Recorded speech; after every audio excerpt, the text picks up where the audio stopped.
I'm in Cape Town this morning in the office of Anne Morton, the principal of Pinelands North Primary. Anne has been a principal at this school for a number of years and she's actively involved in the SA Principals Association. And what's the importance of values in your school and the principles of values in your school?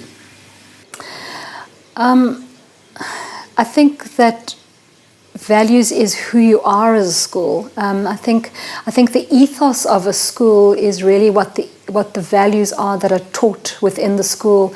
And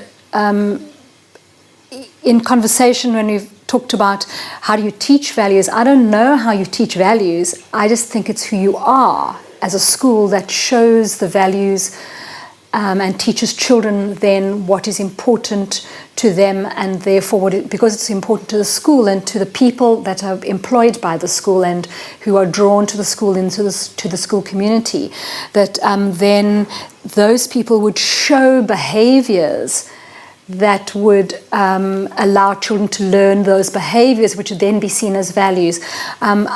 We certainly don't teach values formally at the school, but the first time that a grade 1 walks into an assembly and they learn that we don't all talk while someone on the stage is talking, then that's a value you're teaching them right from the beginning.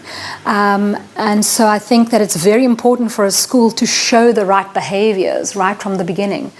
Thinking about it, about values as well, my deputy, who's now been with me for 8 years, when he was with us only for the first about 3 months or so, he came to me and he said to me, that boy, he said a name, I can't even remember who it was, has only been at the school for a short while, hasn't he? So I said, yes, how did you know that? He said, well, he behaves differently. So I said, well, tell me what you mean by that. And he said, I can see the difference in the children that have been at the school since grade 1 and the children that have only just come to the school. Because he says, the children who've been here know how to interact with each other. They know how to interact with respect to teachers, but they know also how to have a voice themselves without being disrespectful. He said, and I can see this boy hasn't been with you. You're going to have to work on him very hard. So that was a fascinating thing for me as a principal to see, because that was the first time I'd thought there obviously is something different about our school that makes children different. Obviously, leadership will play a major role in values and what the learners see. What's the role of values in your life? Well, only once I'd been a principal for a year did I realise how difficult it must be for a governing body to choose a principal. Because the principal of the school leads the values within the school. And so who the principal is going to be manifest in the teachers that arrive at the school that end up teaching there. It's also going to affect the families that are at the school. It's going to affect, therefore, the children that are at the school. So I don't think I'm a particularly different or more important human being than anyone else, but I've always believed in the value of animals in a person's life. I've always had lots of animals in my life, and so our school has lots of animals around it. I believe in the environment. I believe that it is my role in society as a single human being, but also as a principal, to make sure that our world does not get cluttered up with litter and all those things. So in my life, when I go running, I carry pick and pay bags with me all the time. And if I find tin cans, preferably squashed ones that have been squashed by taxis because they're nice and flat to carry, but I almost every time I go for a run come back with a bag of litter, just because I believe I need to be doing my little bit for society. And so I've also started a club with the children. I give them principals awards if they show me that they've gone for a walk around their neighborhood and picked up a bag of litter, because that's important that our children realize that. In fact, someone was telling me yesterday about one of the new children at our school who someone asked to pick up something that was on the ground, and the girl turned around to the adult and said, but it's not mine. And then the parent said, I know that child hasn't been with the school for very long. And in fact, the child was in grade 1.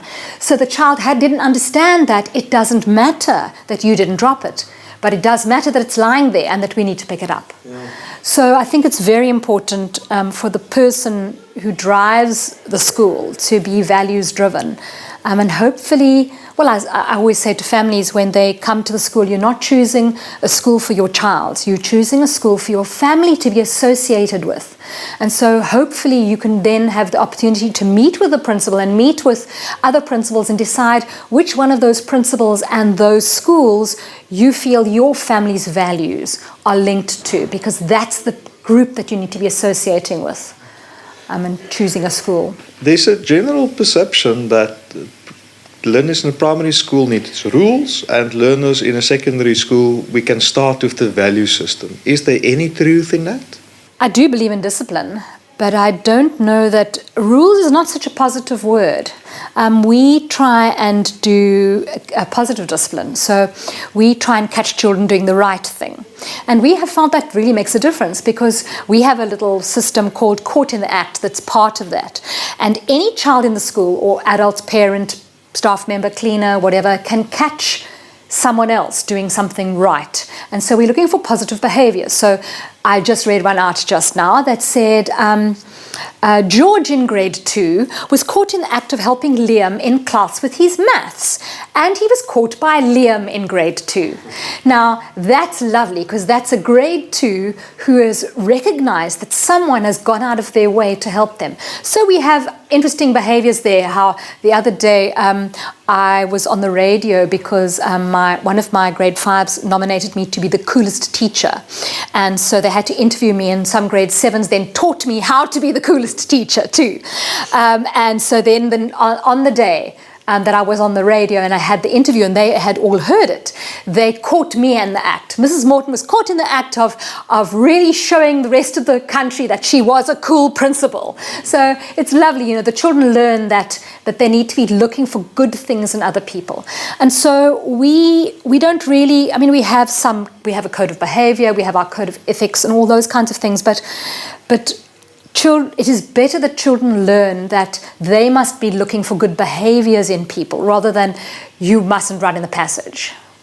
So, in your school, the teachers will play a major role in your value system and how you do things. How do you, number one, motivate them? Number two, how do they engage with the parents in your school community? And what's the general response from your parents in the community? A new parent said to me the other day, I really like your newsletters. So I said, why? So she said, and she happens to be a teacher as well, and she said to me, I like the way you tell the parents what we teachers always wanted to tell them, but you tell it to them in a nice manner. And so as a parent, I don't feel affronted by what you tell me. But she says, what you're doing actually in your newsletter is that you are telling the parents how to treat their children in a positive manner, and how to treat the rest of the family members, and how to treat their people, the colleagues they work with. And you're trying to teach them how they can behave in a different manner that would help the whole of society to behave in a different manner. And so you are teaching parents about reading to their children before they go to bed at night, because not all families believe that is an important thing to do, or to sit and play games with each other, or to have a family dinner time when we can have conversations about what was on the news and does that fit in with the values that our family teaches.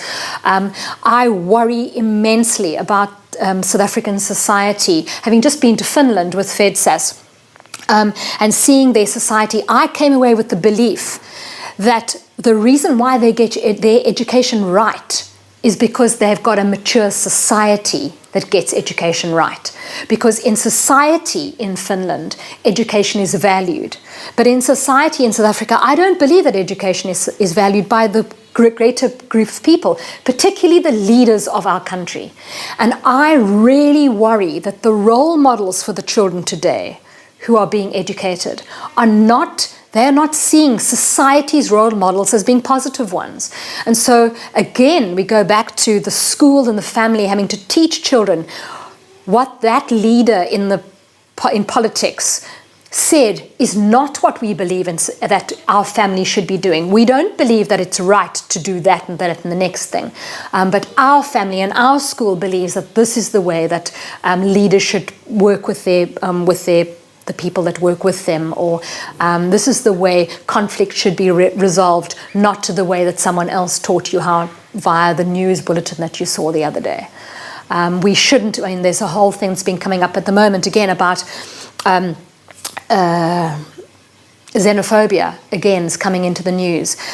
We had a lot of time at that, particularly when it was in the news a couple of years ago, about what we do, that we don't treat people differently because they come from a different country. And yet, you know, we see in the news bulletins that there are people looting shops at the moment of people who don't belong to South Africa. So a lot of the time needs to be spent when families get together and when schools get together. So assemblies are perfect opportunities to say, this is who we are. These are the behaviours that we believe should be the ones that should be in the greatest society in South Africa, but is not necessarily seen. So these are the ones that we want you particularly to look at within this community to make sure that you learn how to do them somewhere in society. How do you motivate your staff to go beyond the normal call of duty and not only to work according to their contract, but to invest in the learners? I don't know how that happens. We employ the most amazing people. The schools, it must be I presume it's partly the society and part of who the school has become that draws people here to the school who know that more is going to be expected of them here. So it's easier for me as a principal to get them to be doing extra things because they know when they come here, when they're interviewed as such, this is not the run-of-the-mill teaching position. This is where we expect your heart and soul, and we expect you and your family to be connected to this school because that's what we're all about here. We're a big family, we're a big community. So one of the most important things in our school community here at the moment is our early act. Our children run a social, for social needs in society in general, but also we have a Charity Begins at Home part of that society too. So our children organise collecting things and money, and they run a tuck shop on a Friday to collect money to be able to buy a pair of shoes for a child at our school whose parents maybe can't afford to buy them a pair of shoes. And so on Friday at break time, all teachers know that one of the horrible things about teaching is doing playground duty. And all my teachers do playground duty once a week, but they also have there are about 10 of them that run a tuck shop on Friday themselves as part of the early act. Nobody complains about doing this. They all want to be part of this. They come here on Friday nights to run movie evenings for the children so that we can get a little bit more money so that we can maybe buy another child a jersey or whatever. So a lot of what the staff do here is helping out with the early act and the children's idea of sort of the community society building, charity begins at home idea that we have here.